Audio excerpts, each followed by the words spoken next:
এখানে আমি করে নিচ্ছি ফুলকপি ভাজি। ফুলকপি ভাজির জন্য বড় সাইজের একটি পেঁয়াজ আমি ভেজে নিয়েছি, তারপরে আদা রসুন বাটা জিরা বাটা দিয়ে দিয়েছি। মশলাটা হালকা ভেজে কিছুটা পানি দিয়ে দিব।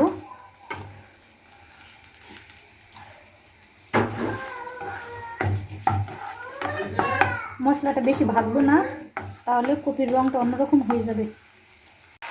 দিয়ে দিব একটু মরিচের ফাঁকি, হলুদের ফাঁকি দেবো না আমি, তাহলে রঙটা অন্যরকম হয়ে যাবে।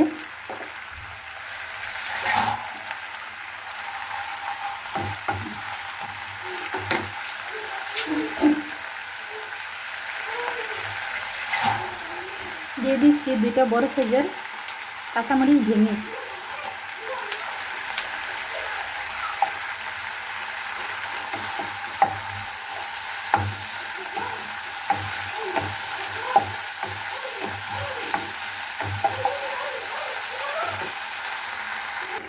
এখানে আমি দিয়ে দিচ্ছি দারচিনি এলাচ। এখন কপিটা কেটে রেখেছি, এখন কপিটা আমি দিয়ে দেবো। কপিটা আমি এরকম সাইজ করে কেটে নিয়েছি, বেশি একটা বড় না বেশি একটা ছোটও না। ভাজিটার কপিটা আমার আস্তে আস্তেই থাকবে। এখন কপি দিয়ে দেবো। দিয়ে দেবো পরিমাণ মতো কিছুটা লবণ।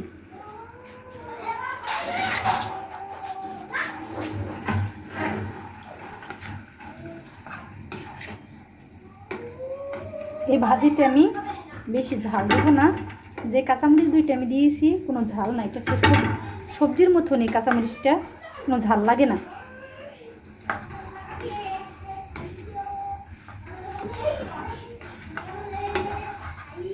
ফুলকপি ভাজিতে এরকম ঝাল দিলে এরকম একটা মজা লাগে না। হলুদের ফাঁকি যদি আমি দিতে যাই তাহলে রঙটা অন্যরকম এসে পড়ে ভাজির কালারটা, তাই আমি কোনো হলুদের ফাঁকি এখানে ব্যবহার করিনি।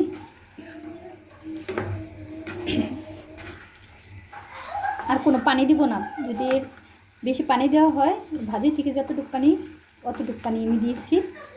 সামান্য পরিমাণে একটু পানি, বেশি পানি দিবেন না, দিলে তাহলে ভাজিটা খেতে কীরকম যেন পানসা পানসা লাগে। যতটুকু পানি আছে ওটুকু পানি দিয়ে আমি ঢাকনা দিয়ে ঢেকে চুলার হিটটা আমি কমিয়ে দিব, একেবারে লোতে রেখে রাখবো। ঢাকনা দিয়ে ঢেকে এখন রান্না করে নেব। চুলার হিটটা আমি লোতে রেখেছি, লোতে রেখেই ভাজিটা আমি করে নেব।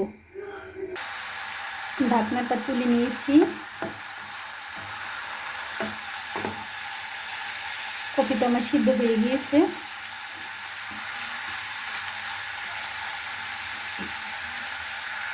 দিয়ে দেব সামান্য পরিমাণ একটু চিনি।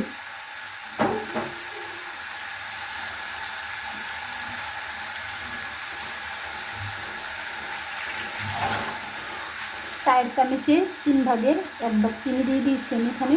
চিনিটা দিলে ভাজির স্বাদটা একটু দ্বিগুণ বেড়ে যায়, খেতে ভালো লাগে। যেহেতু আমি সেরকম একটা ঝাল দিইনি এখানে কোনো,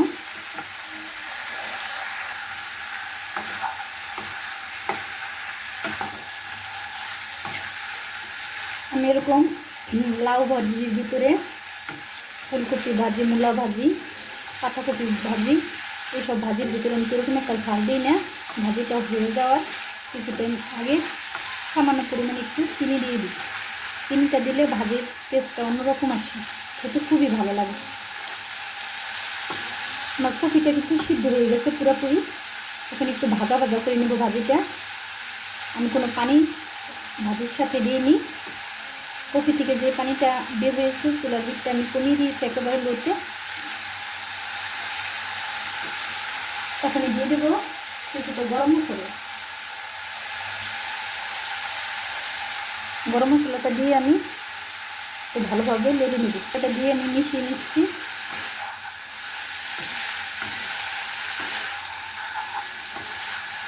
ভাজিটা কপিগুলো আমার এরকম আস্তে আস্তে থাকবে, ভাঙবে না, কিন্তু সিদ্ধ কিন্তু পুরোপুরি পারফেক্টভাবে সিদ্ধটা হয়ে গিয়েছে।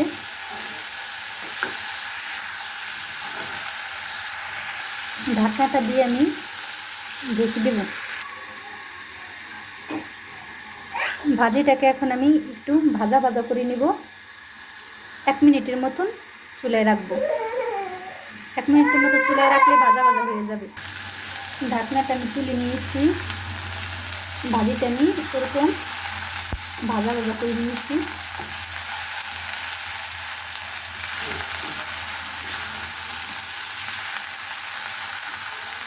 এরকম ভাজিটার ভিতর কোনোই পানি থাকবে না, কিন্তু আমার কপিগুলো কিন্তু আস্তে আস্তে আছে, কোনো কপি ভেঙে যায়নি। সিদ্ধটা পারফেক্টভাবে হয়ে গিয়েছে। এই সিদ্ধটা এরকম হয়েছে দেখুন।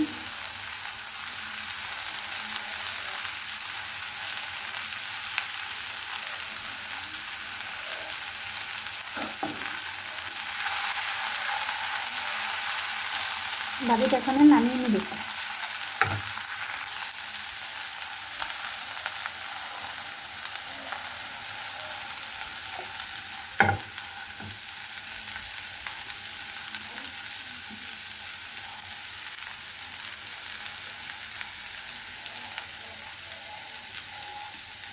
ফুলকপির ভাজির কালারটা এরকমই থাকবে।